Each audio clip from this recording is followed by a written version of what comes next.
விலை உயர்ந்த தங்கம், வைரம், பிளாட்டினம், வெள்ளி, கார், பைக், இனி வீட்டில் உள்ள எவ்வளோ விலை உயர்ந்த பொருட்கள் நாம் பாதுகாத்து வைக்கிறோம். ஒரு நாள் அல்லது ஒரு மணி நேரம் வீட்டை விட்டு வெளியே சென்று விடுகிறோம், போறோம்னு வச்சுக்கோங்களேன். வெளியே போனோம்னா பீரோவை போட்டுக்கிறோம், காரை பூட்டி டார்பால் போடுகிறோம், பைக்கு சாவியை பூட்டி எடுத்து விடுகிறோம், வீட்டில் உள்ள பணத்தை பேங்க்ல சேஃப்டியாக போட்டு வைக்கிறோம். வீட்டில் உள்ள ஒரு செருப்பை கூட வீட்டில் உள்ள ஒரு செருப்பை கூட வீட்டில் அருகில் பாதுகாப்பாக வைக்கிறோம். எனக்கு அன்பான தேவ பிள்ளைகளே, இந்த நாட்களில் நமது பொருட்கள் எதுவெல்லாம் பாதுகாப்பாக கவனமாக வைத்துக் கொள்கிறோம்.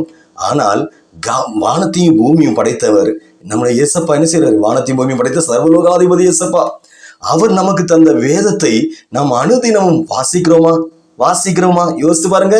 இந்த வசனத்துல வாசிக்கிறோமா? அதை தியானிக்கிறோமா? அதுதான் இல்லவே இல்லை. தேவ பிள்ளை